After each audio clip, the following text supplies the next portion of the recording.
The easiest way, if you go to river, you find a lot of tins, solid waste, and it's easy for you to say that this river is polluted. But as far as water quality is concerned, it's very confusing.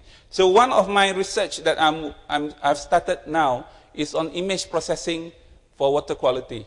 So we can have a measure of image of water samples, and then we can tell you whether that water is polluted or not.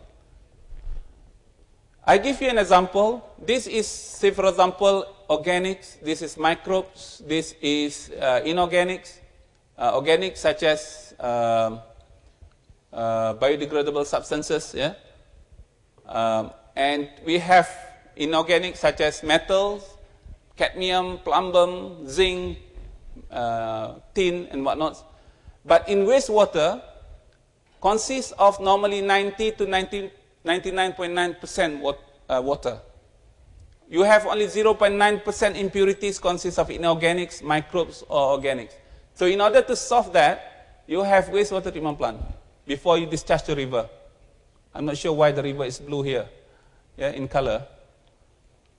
And you can have an extensive treatment depending on your human capital, depending on your technology. You can have good technology. In Singapore, say for example, they have new water technology that the rest or the result will be drinkable water.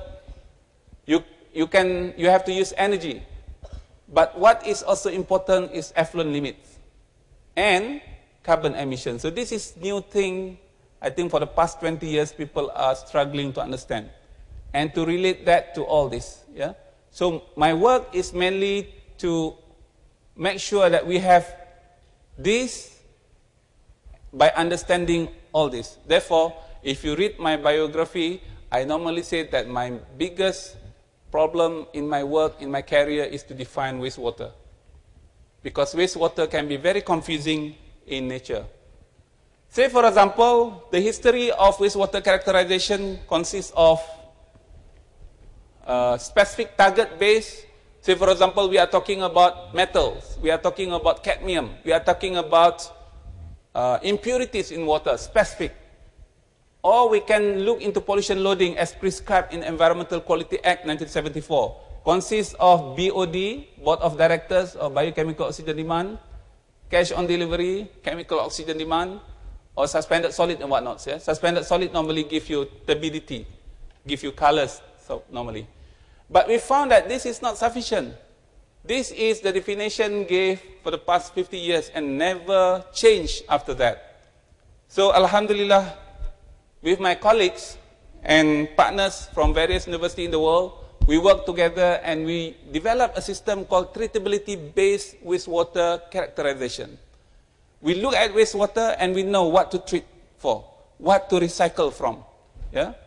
And this is using a new parameter called oxygen utilization rate or nutrient utilization rate. And recently we developed what we call as control and treatability-based. This is an integration of IT in environmental engineering.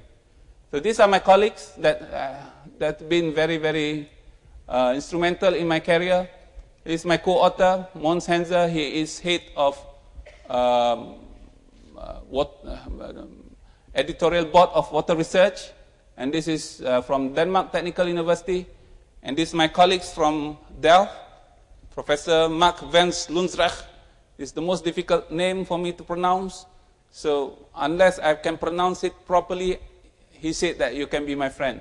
So his pronunciation was Mark Vens Lundsrecht. So, yeah, so difficult.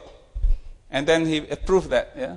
And this is my colleague as well from Sweden, Gustav Olsson. He's now in Kuala Lumpur working with me for a conference. And this is from Tokyo University, Professor Takashi Mino. So we developed treatability-based and control and treatability-based wastewater characterization. And for information, he is a nuclear scientist converted into environmental engineering. And prior to being a nuclear scientist, he was doing his PhD on control engineering in electrical engineering. So you can see that by having people from different backgrounds, you can have a lot of innovations.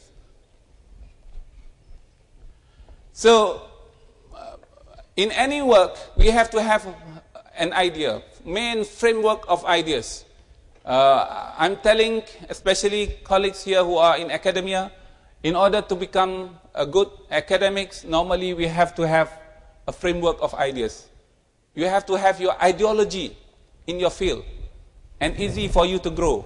If you just have experiment to conduct and perform, you normally will not be able to significantly giving impact to the body of knowledge.